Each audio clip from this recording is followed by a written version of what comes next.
말씀의 제목이 태어난 사람입니다. 태어나다라는 말씀인데요.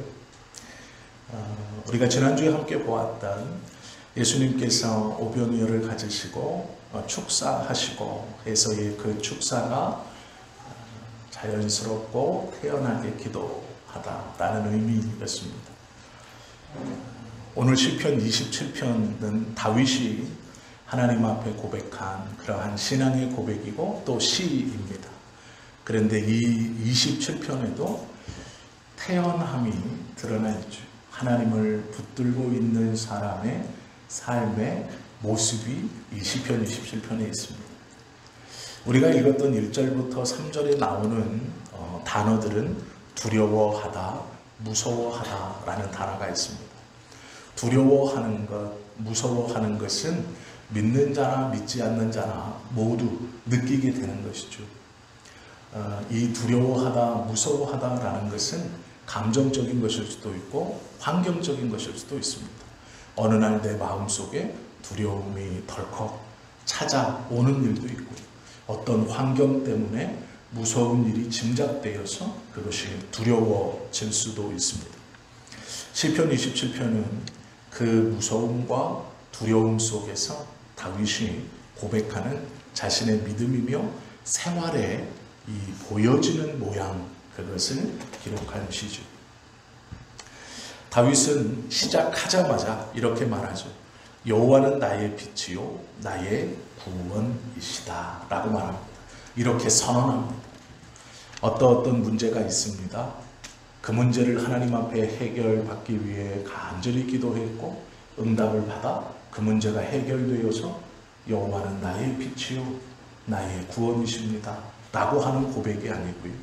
반대로 문제는 아직 하나님 앞에 고백하거나 해결되지 않았지만 그가 기도의 자리에 나와 첫 고백이 여호와는 나의 빛이시며 나의 구원이십니다 라는 거예요. 경험하고 해결된 다음에 하나님은 이런 분입니다. 나의 하나님은 이렇습니다 라고 말한 것이 아니다라는 것이죠. 내 경험적으로 알기 전에 선언하는 겁니다. 왜 선언할 수 있을까? 하나님이 먼저 내가 너의 구원자이다 라고 선언하셨기 때문에 하나님께서 먼저 선언해 주신 그 선언의 말씀을 붙들고 내가 경험하기 전에 그 하나님의 말씀을 붙든 것을 믿음으로 고백하는 것이죠. 여호와는 나의 빛이십니다. 나의 구원이십니다. 내가 누구를 두려워하겠습니까? 내가 무엇을 무서워하겠습니까? 이렇게 고백하는 것이죠. 겁내지 않습니다. 두려워하지 않습니다. 이러한 말이죠. 이것이 태연입니다. 아무렇지 않은 사람이라는 말이죠.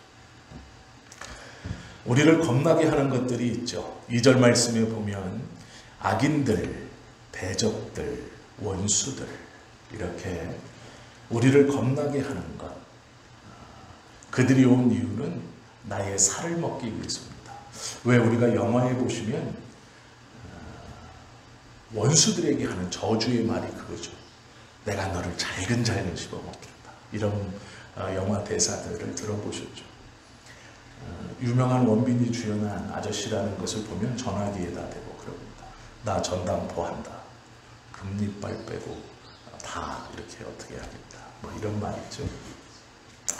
원수들을 대할 때 우리가 이렇게 하죠. 지금 다윗이 표현한 것이 그것입니다. 악인들과 대적들과 원수들이 나를 두렵게 하고 겁나게 하는데 그들의 기세가 어느 정도냐면 나의 살을 잘근잘근 씹어먹겠다라고 오는 것. 어느 정도의 보복이 아니고 너를 살아갈 수 없게 내가 만들겠다. 이렇게 말하고 있는 것이죠. 그것뿐만이 아닙니다. 3절에 보시면 군대가 나를 진칠지라도 라고 얘기하고 있습니다. 2절에서 다윗을 겁나게 하는 것이 악인들이었습니다. 대적들이었습니다. 원수들이었습니다. 그런데 3절에 보면 이제 군대가 나와요. 셀 수 없는 많은 훈련된 병사들이 자기를 죽이겠다고 모여드는 것이죠. 한 심리학자가요, 한 15년, 20년 전에 나온 책이긴 한데요. 그 책에 보면 사람들이 갖는 공포, 살면서 느끼는 공포의 종류가 약 75가지 정도가 있다고 합니다. 평균적으로 대부분의 사람들은 이 75가지의 공포를 내면 속에 간직하고 살아간다고 합니다. 그런데 이제 어떤 사람들은 그 공포가 보편적인 공포예요. 보편적인 공포. 나도 공포를 느끼고 저도 공포를 느낄 수 있는 상황인데요. 소수의 사람들은 이 75가지의 공포 중 다른 사람이 느끼지 못하는 것을 공포스럽게 여긴다라는 게 있습니다. 그 중에 하나가 고소공포증은 우리가 다 들어보셨죠. 그런데 저소공포증을 갖고 있는 사람도 있습니다.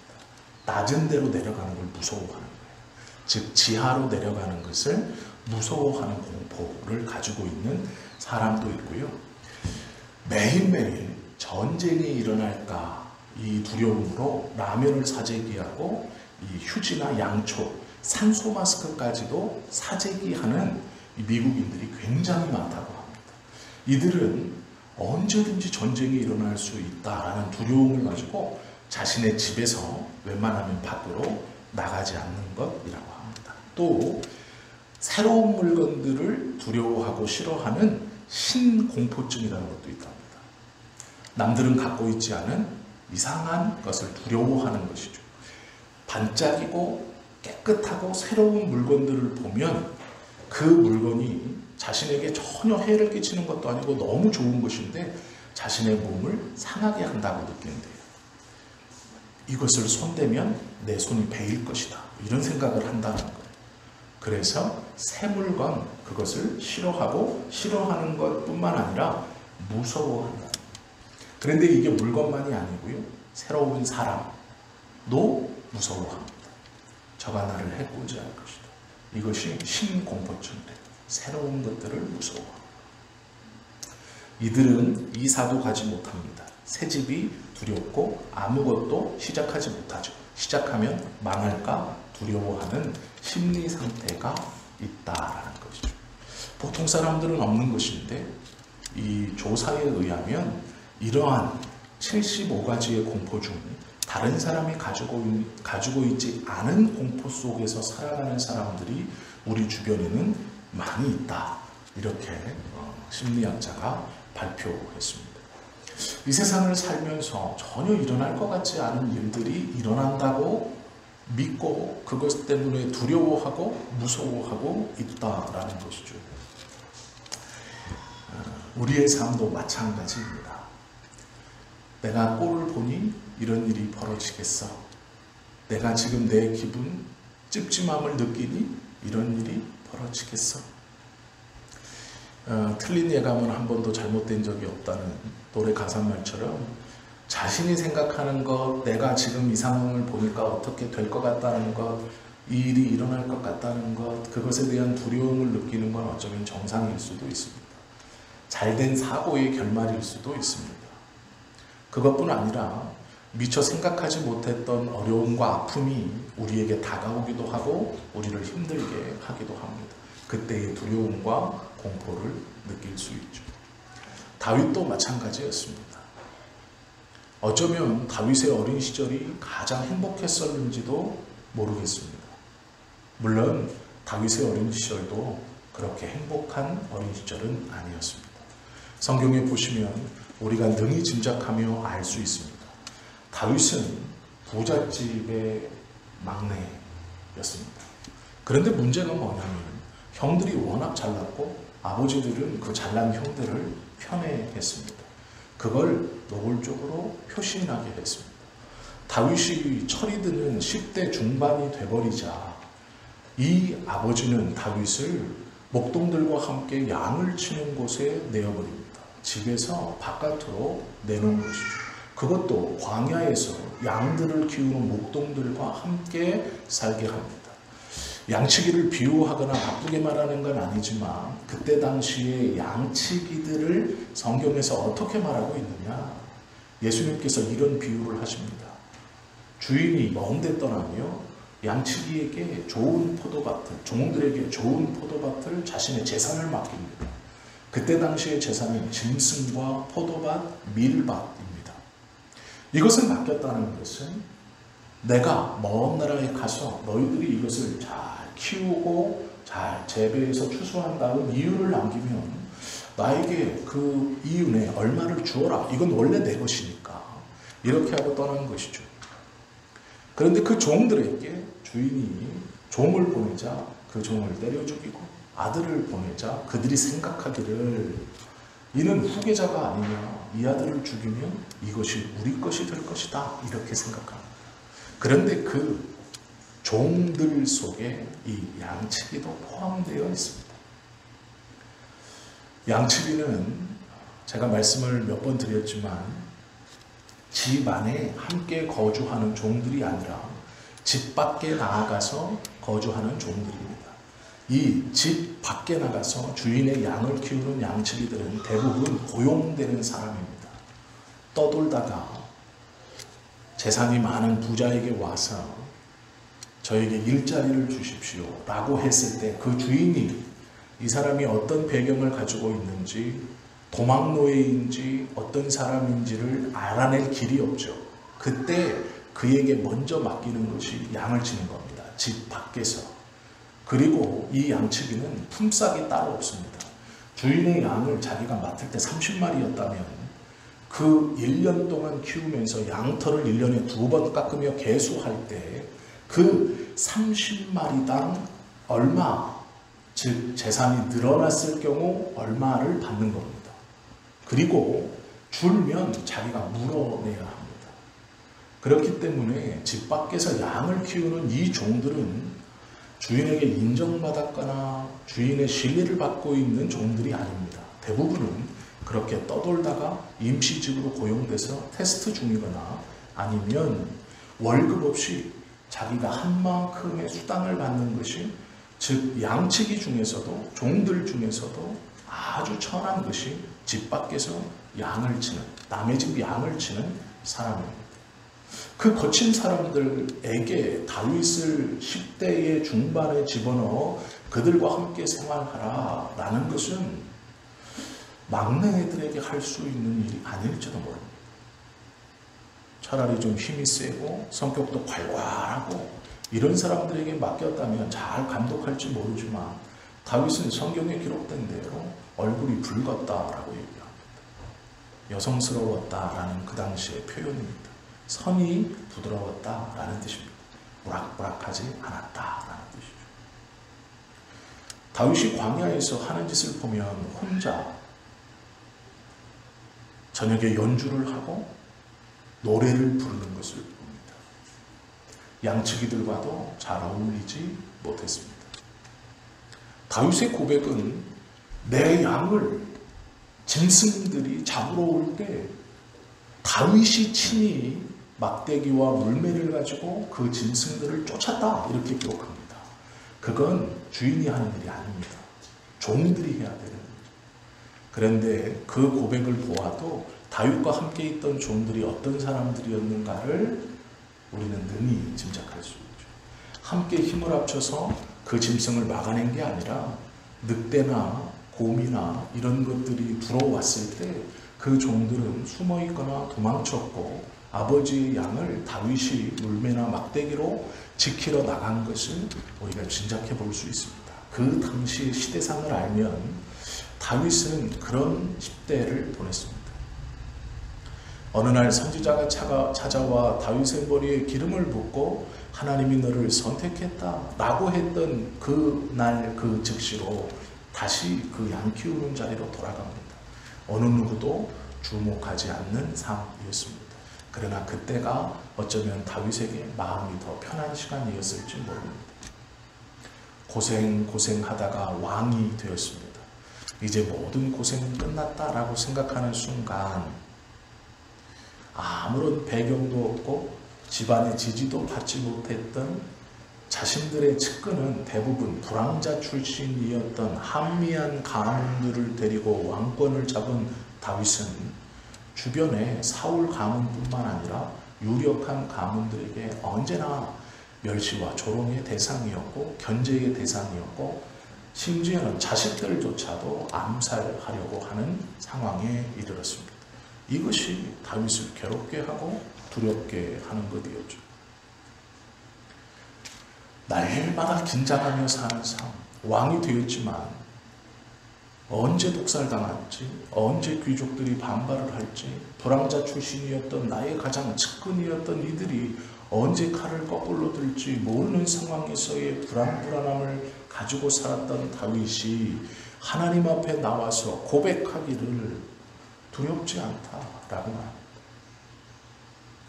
두렵지 않습니다. 충분히 두려울 만합니다. 다윗의 성장을 보아도, 다윗의 환경과 여건과 지금 주변 상황을 보아도 두렵고 무서울 만합니다. 믿을 만한 사람이었죠. 설상가상 자신의 편인 선지자는 가끔 나타나고 나중에는 나타나지도 않아요. 사무엘은 큰 의지가 되는 선지자였을 겁니다. 그런데 사무엘은 다윗과 붙어있지 않았습니다. 한 번씩 나타나서 툭 던져놓고 사라집니다. 그러면 그 툭 던진 말을 이행하기 위해서 다윗 혼자서 전쟁에도 나가고 고군분투하는 겁니다. 그리고 또 결과가 나오면 쓱 와서 잘했네 하고 또 사라집니다. 의지할 사람이 없었습니다. 그 상황에서 다윗은 내가 누구를 두려워하겠는가? 두렵지 않다라고 말합니다. 이유가 있죠. 우리가 다 아는 것처럼 1절에 보시면 여호와 때문입니다.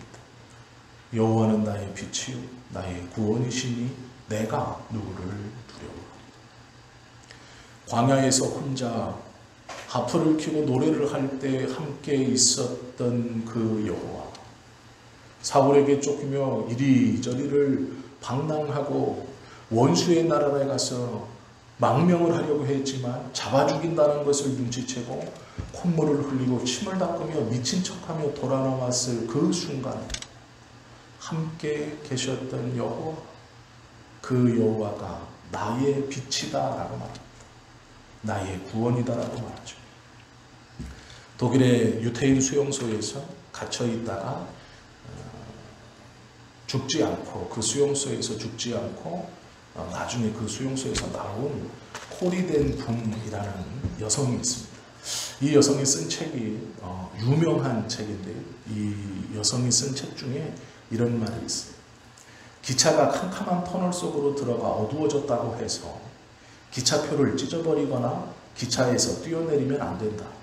조용히 앉아 기관사를 믿고 기다리면 잠시 후 터널 밖으로 나가 밝은 세상을 볼 수 있게 된다라는 글이 있습니다. 우리가 타고 있는 기차가 어두운 터널에 들어갔다고 해서 그 터널의 어두움이 나를 두렵게 하고 무섭게 하고 그 터널의 공포와 압박감이 나를 짓누른다고 해서 내가 가지고 있는 기차표를 찢어버리거나 그 기차에서 뛰어내리면 안 된다라는 것이죠. 기관사를 믿고 기다리고 있으면 잠시 뒤 그 터널을 빠져나가 밝게 변한 세상을 볼 것이다 라는 겁니다. 그 마음을 가지고 포로 수용소에서의 하루하루를 견뎠다라는 것이죠. 온갖 공포와 두려움, 절망과 실패가, 그 무거움과 압박이 우리를 둘러쌀 수 있습니다. 그때 버틸 수 있는 첫 번째 이유는 하나님입니다. 언제나 나와 함께 계시는 그 하나님을 끝까지 붙들고 있을 때, 마음에 의심이 생길 때, 해봤는데 안 되더라 라는 체념이 올 때 끝까지 하나님을 붙들고 있어야 하는 것이죠. 다윗이 그 양치기를 하고 있을 때 어느 날 아버지가 그를 불러 블레셋과의 전쟁에 나간 형들이 무사한지를 보고 오라 라고 말합니다. 그리고 아버지가 싸준 형들에게 줄 식료품을 가지고 의류를 싸들고 종들과 함께 전쟁터에 방문하죠. 전쟁터에 나가보니 골리앗이라고 하는 지금의 추산으로 2m 80이 넘는 거인이 소리를 지르며 서 있었습니다. 그가 입은 청동 갑옷은 57kg이고 그가 잡은 창은 7kg 정도가 넘는 창을 들고 있었습니다. 다윗은 목동을 하다가 입고 온 옷 그대로 전쟁터의 한가운데에 뛰어들어가 그 골리앗에게 뛰어나갑니다. 골리앗이 다윗을 보고 이렇게 얘기했죠. 네가 나를 개로 여기고 양무는 막대기로 나를 잡으러 왔구나 라고 비웃습니다. 내가 내 고기를 공중의 새들과 들짐승으로 뜯어먹게 하리라 라고 말합니다. 그때 다윗이 소리지르죠. 너는 칼, 창, 단창으로 내게 오거니와 나는 만군의 여호와의 이름으로 너에게 간다 라고 소리치르며 물매를 돌리고 뛰어나갑니다. 이것이 다윗과 골리앗의 전투 장면입니다. 57kg의 청동으로 만든 중무장된 번쩍번쩍거리는 갑옷, 7kg가 넘는 창을 들고 있는 골리앗, 그리고 양 어깨에는 어느 정도 다가오면 던지는 두 발의 단창, 허리에는 큰 칼을 잡고 손에는 창을 들고 있는 골리앗입니다. 완전 무장하고 다윗을 맞이합니다. 골리앗이 쳐다보기에 다윗은 막대기를 들고 뛰어오는 흡사, 개를 잡기 위해서 뛰어오는 그러한 사람과 같았다라는 것이죠. 다윗이 의지할 수 있는 것은 물매가 아니고 하나님이었습니다. 너는 눈에 보이는 그것들, 번쩍거리는 그것들, 강력해 보이는 그것들로 나에게 오지만 나는 내가 보지 못하는 그 하나님을 붙들고 너에게 간다라는 것이죠. 결과는 우리가 아는 것처럼 물맷돌 5개를 골라서 덤벼들었지만 물맷돌 하나로 골리앗을 해결합니다. 나머지 4개는 여전히 자신의 다윗의 물맷돌 주머니에 들어 있습니다. 넉넉히 이기고도 남은 것입니다. 하나님의 이름을 붙들 때, 그 능력을 의지할 때 우리의 공포를, 우리를 두렵게 하는 것들을 넉넉히 이겨내고 견뎌낼 수 있는 것이죠. 그냥 이기는 것이 아니라 넉넉히 이기게 하십니다. 다윗에게 4개의 조약돌이, 그 물맷돌이 아직도 있었던 것처럼 넉넉하게 이기고도 남는다라는 것이죠. 마틴 루터가 종교개혁을 할 당시에 교회에서는 이 루터를 죽이기 위해 엄청난 핍박을 하였습니다. 주변의 사람들을 잡아가서 고문했고 친구들에게 이 루터가 어디 있는지 불어라, 이 루터의 행방을 묻기 위해서 그들을 잡아가 고문하고 감옥에 가두었습니다. 루터가 자신의 어머니와 자신의 친척들이 고통당한다는 소리를 들었습니다. 자기는 지금 귀족의 성에 피신해서 이리저리 옮겨다니면서 책을 쓰고 있지만 자신의 정당함을 교황에게 알리기 위해서 편지를 쓰고 도망다니고 있지만 자신의 주변의 사람들이 고통받고 있다는 것을 알았습니다. 그때 루터가 찬송가 585장, 시편 46편을 보고 찬송가 585장을 지어 부릅니다. 그것이 우리가 다 아시는 내 주는 강한 성이요 방패와 병기 되신 큰 환난에서 우리를 구하여 내시리로다 라고 찬송합니다. 루터뿐 아니라 루터는 자신을 압박하고 있는 이 거대한 압박, 개인이 어떻게 국가를 이기고 있는 큰 교회를 상대하여서 버텨갈 수 있겠습니까? 그들의 주변의 사람들이 모두 다 압박과 핍박 가운데 고통받고 있었습니다. 그때 루터는 성경 시편 46편을 읽고 이렇게 노래한 것이죠. 우리를 구하여 내시리로다. 나뿐 아니라 우리를 구하여 내시리로다 라고 고백하는 것이죠. 이것이 하나님을 붙들고 있을 때에 고백되어지는 믿음의 사람들의 고백입니다. 태어날 수 있는 두 번째 이유는 환난 날에서 지켜주실 것이기 때문이죠. 5절에 보면 이렇게 말하죠. 여호와께서 환난 날에 나를 그의 초막 속에 비밀히 지키시고 그의 장막 은밀한 곳에 나를 숨기시며 높은 바위 위에 두시리로다 라고 고백합니다. 하나님이 나를 숨기워 주실 것이다. 다윗은 이 경험을 여러 번 했습니다. 시편에 보시면 다윗이 자신의 상황을 노래한 시구 가운데 이러한 상황에서 하나님을 노래한 것이었죠. 엔디게 광야로 도망가 숨어 있었습니다. 바위산이 있었죠. 그때에 사울에게 다윗이 저 엔게디 광야에 있습니다 라는 첩보가 들어가고, 사울은 병사 3,000명을 이끌고 그 광야를 바깥에서부터 포위합니다. 그리고 철저하게 수색하면서 안으로 밀고 들어옵니다. 다윗이 사울의 군사가 오는 것을 보고 발로 기어 바위 사이사이를 도망가고 있었습니다. 그리고 바위와 바위가 겹쳐있는 그 아래에 탁 들어가 몸을 뻑 끼인 순간 자기도 모르게 잠이 들었습니다. 얼마나 긴장한 나날들이 많이 있었던지 그 바위 틈에 쑥 들어가 자신의 몸이 그 바위에 탁 끼자 우리의 생각에는 옴짝달싹 못하게 낀 것인데 몸이 딱 끼자 포근함을 느낍니다. 자신도 모르게 잠이 들었습니다. 그리고 딱 깨어보고 정신이 번쩍 났습니다. 자신의 상황이 인식되고 떠오르는 것이죠. 그래서 아차 싶었습니다.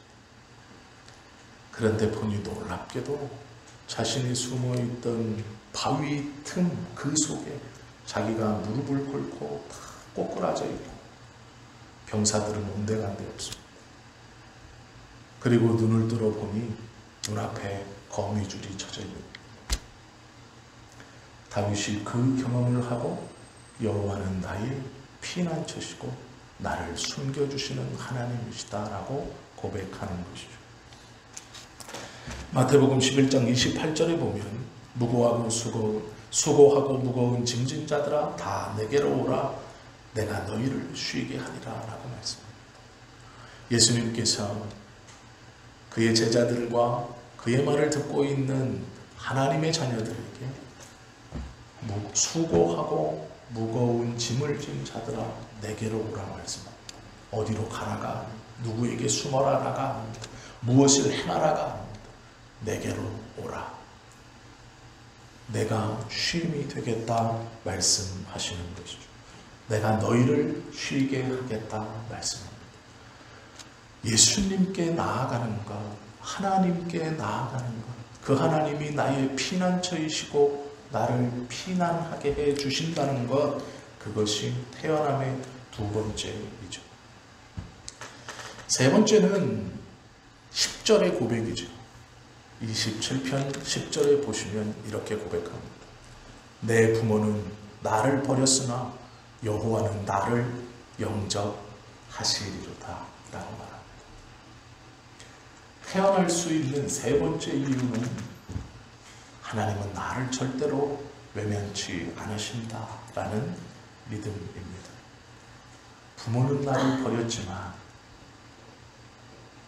사울이 쫓아다닐 때 다윗이 어디 있는지 신고하면 큰 포상금을 준다고 하고, 반대로 다윗을 숨겨주었다는 것을 걸리게 되면 모든 마을을 초토화시키겠다라는 왕의 명령을 듣고 아버지조차도 다윗을 거절할 때 오직 하나님이 그 다윗을 붙들고 계셨다라는 것이죠. 바울이 로마서 8장 35절에 하나님을 어떻게 표현했느냐? 누가 우리를 그리스도의 사랑 안에서 끊으리요? 환난이나 공고나 핍박이나 기근이나 적신이나 위험이나 칼이랴 라고 말씀합니다. 하나님이 우리를 붙들고 계시는 것에서 세상의 어떠한 두려움과 공포와 어떠한 것으로도 그것을 끊어낼 수 없다라는 것이죠. 1948년 렘블란트라고 하는 목사님이 루마니아가 공산화가 되면서 체포됐습니다. 14년을 옥살이 했습니다.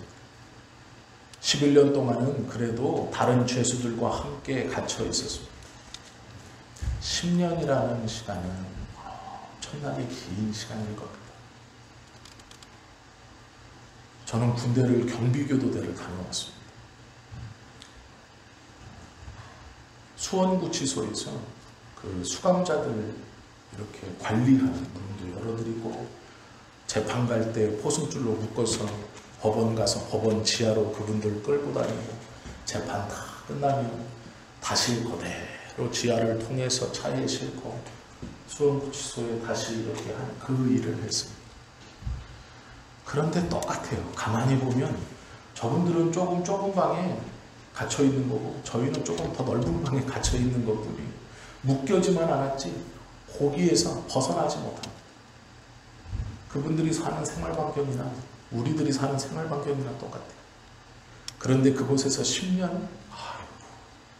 상상할 수 없습니다. 그런데 문제는 11년이라는 시간은 그렇게 살았고 3년은 지하 감옥에 있었습니다. 11년이라는 시간을 감옥에서 보내도 이 렘블란트가 신앙을 포기하지 않자 나머지 3년을 감옥에다 지하 감옥에다 독방에다 가둬버립니다. 그 지하 감옥에서 이 렘블란트 목사가 유일하게 자기에게 준 성경 이 책을 읽으면서 미치지 않을 수 있었습니다. 그리고 이 3년 동안 성경을 읽으며 자신의 마음을 때리는 하나님의 말씀 한 구절이 있었습니다. 그게 두려워 말라입니다. 이미 11년은 감옥에 있었고 나머지 3년 총 14년을 복역하는데 끝나지 않을 것 같은 지하 감옥 속에서 성경을 읽었는데 그 지하 감옥 속에 자신에게 하나님의 음성이 두려워 말라였습니다. 예화로 몇 번씩 들어보셨을 건데요. 이때 렘블란트 목사님이 두려워 말라라는 구절을 찾아서 벽에다 하나, 둘, 셋, 넷 하고 표시했습니다. 그리고 정확하게 들어보셨을 얘기지만 성경에는 두려워 말라라는 구절이 365번 나온다. 그리고 이 렘블란트 목사님은 하루에 한 번씩 하나님은 나에게 두려워 말라 라고 말씀하시는구나. 그래, 내가 두려워하지 않고 이 기간을 견뎌내겠다. 14년 뒤에 그는 그 감옥에서 나올 수 있었습니다. 정말로 365번이 기록되어 있는가는 확실치는 않습니다. 그러나 이 예화는 많은 기독교인들에게 큰 도전을 주죠. 365번이 기록되어 있다는 것은 하루도 두려움을 갖지 말고 살아라. 나는 하나님의 위로다. 라고 해서 큰 은혜를 경험하죠. 하나님을 붙드는 것, 하나님이 나를 버리지 않는다는 것, 하나님이 나의 피난처가 되신다는 것. 그리고 13절은 이렇게 말합니다. 내가 산자들의 땅에서 여호와의 선하심을 보게 될 줄 확실히 믿었도다 라고 고백합니다. 산자들의 땅에서, 죽은 자들의 땅이 아니라 산자들의 땅에서 여호와의 은혜를 볼 것이다 라고 고백한다라는 것이죠. 우리가 잘 찬송하고 부르는 찬송가 405장 나 같은 죄인 살리심이라는 이 뉴턴의 고백은 1779년에 지은 찬송이죠. 3절 4절은 이렇습니다. 이제껏 내가 산 것도 주님의 은혜라. 또 나를 장차 본향에 인도해 주시리. 거기서 우리 영혼이 주님의 은혜로 해처럼 밝게 살면서 주 찬양하리라. 이것이 신앙의 고백입니다. 태어난 사람들, 겁없는 사람들, 3절에 보면 다윗이 이렇게 고백하는 것을 보죠. 27장 3절입니다. 군대가 나를 대적하여 진칠지라도 내 마음이 두렵지 아니하며 전쟁이 일어나 나를 치려 할지라도 나는 여전히 태연하리로다. 이렇게 말해요. 태연, 안정되어 아무 걱정 없고 평안한 상태. 이게 태연입니다. 안정이 되어 아무 걱정이 없고 평안한 상태. 무엇이 안정되나요? 믿음이 안정이 된 것이죠. 하나님을 붙드는 그 믿음이 안정되어 있어 요동하지 않고 평안한 상태. 그것이 태연입니다. 요한복음 14장 1절은 말하죠. 너희의 마음에 근심하지 말라. 하나님을 믿으니 또 나를 믿으라. 예수님의 말씀입니다.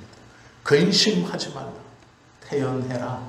안정되어 아무 걱정 없고 평안하라 라는 것이죠. 하나님을 믿으니 또 나를 믿으라. 성부 하나님뿐 아니라 성자 예수님께서도 우리를 위하여 함께 계시고 그 예수님이 붙들어 주시겠다는 약속입니다. 6절에 보시면 그는 이렇게 노래합니다. 이제 내 머리가 나를 둘러싼 내 원수 위에 들리리니 내가 그의 장막에서 즐거운 제사를 드리겠고 노래하며 여호와를 찬송하리라. 나를 압박하는 고난과 어려움과 아픔이 있을 때 태연해야 하는 이유는 태연할 수 있는 방법과 태연함은 그의 입으로 무엇이 고백되는가를 들어보고 그의 입으로 무엇이 고백되어지는가를 보면 압니다. 여전히 하나님을 찬송할 수 있는가? 그 두려움 속에서도 하나님을 찬송할 수 있는가? 우리의 입으로 하나님을 노래하고 그 하나님을 기뻐하는 찬송을 여전히 드릴 수 있는가라는 것이죠. 사도행전 16장에 보면 바울과 실라가 잡혀 감옥에 갇혔습니다. 그리고 나서 감옥에 갇혀 있을 때 그날 저녁 매를 맞고 그 깊은 지하 감옥에서 바울과 실라는 찬송합니다. 하나님을 노래합니다. 죽을 수도 있다는 두려움과 육신의 고통 속에서도 그들의 입에서는 원망이나 두려움이나 불평이 아닌 하나님을 찬송하는 찬송이 흘러나옵니다. 태연하는 것, 입술의 고백이 무엇인가를 볼 수 있죠. 8절에 보면 너희는 내 얼굴을 찾으라 하실 때에 내가 마음으로 주께 말하되 여호와여 내가 주의 얼굴을 찾으리이다 하였나이다 고백합니다. 여전히 주님을 찾는 것이죠. 여전히 붙드는 것이죠. 여전히 하나님의 은혜를 구하는 것입니다. 찰스 알렌이라고 하는 사회학자가 교회에 들어와서 기독교인들을 가지고 미국 남부에 있는 이 기독교인들에게 설문조사를 했습니다. 그리고 이렇게 발표했습니다. 하나님을 믿는다고 하는 사람들 중 35%는 교회에 출석을 하지 않고 있었습니다. 100명이 믿는다고 하면 35명은 교회에 나가지 않고 있어요. 그런데 하나님을 믿는다고 합니다. 25%는 기도를 하지 않고 30%는 성경을 읽지 않고 40%는 일정한 헌금을 드리지 않고 75%는 교회 안에서 어떠한 책임도 지지 않고 85%는 단 한 명도 전도해 본 경험이 없었습니다. 아, 심각하구나 이렇게 생각하실 수 있죠. 그런데 이 뒷말이 더 충격입니다. 그런데 100% 교인들은 천국에 가는 것을 바라고 있었습니다. 저는 충격이었어요. 저는 35%는 교회에 가지 않으면서 천국 간다고 천국에 가고 싶어 한다고 얘기해요. 25%는 기도하지 않으면서 천국 간다고 천국 가고 싶다고 생각해요. 35%는 성경을 읽지 않으면서 천국 간다고 천국을 가고 싶다고 얘기해요. 40%는 일정한 헌금을 하지 않고 75%는 교회 안에서 어떤 책임도 지지 않고 85%는 한 사람도 전도해 본 경험이 없지만 모두 다 천국을 가고 싶고 가야 한다고 생각했다라는 것이죠. 100% 천국을 가야 한다고 생각했다라는 것이죠. 무엇이 믿음인가? 하나님을 믿는다는 것이 무엇인가? 우리의 삶에서 고난이 없을 수는 없습니다. 하나님을 믿는 자, 그 뜻대로 부르심을 받은 자들에게는 모든 것이 협력하여 그 모든 것에는 기쁨만이 아니라 고난도 있습니다. 그때에 태연하실 수 있어야 합니다. 안정되어 요동함이 없는 상태, 하나님을 끝까지 불러야 하고 하나님을 끝까지 구해야 하고 우리의 입으로 원망이 아닌 하나님을 찬송하는 그 고백이 끊임없이 들려지고 고백되어져야 한다는 것이죠. 겁나게 하는 것이 많은 세상, 겁없이 살기 위해 저돌적이 되라는 것이 아니고 하나님을 구하고 하나님을 붙들고 그분을 높여드려야 하는 것이죠. 이것이 다윗이 시편 27편에서 고백했던 그의 신앙의 모습입니다. 이 고백이 하나님 앞에 드려짐으로 모든 상황에서 태연함으로 하나님께서 다윗을 보시고 내 마음에 합한 자다 말씀하실 수 있는 것이죠. 오늘 우리를 보고도 마찬가지입니다. 상황을 보시는 게 아니라 너의 고백이 무엇이냐를 보시고 내 마음에 합하다 말씀하실 수 있는 것이죠. 이 다윗의 고백처럼 우리도 이 고백으로 다윗이 받았던 놀라운 은혜들을 동일하게 경험하고 다윗이 받았던 그 믿음의 칭찬을 은혜의 칭찬으로 우리도 받으며 살아갈 수 있는 우리 모두가 되실 수 있기를 예수님의 이름으로 축원합니다. 기도드립니다.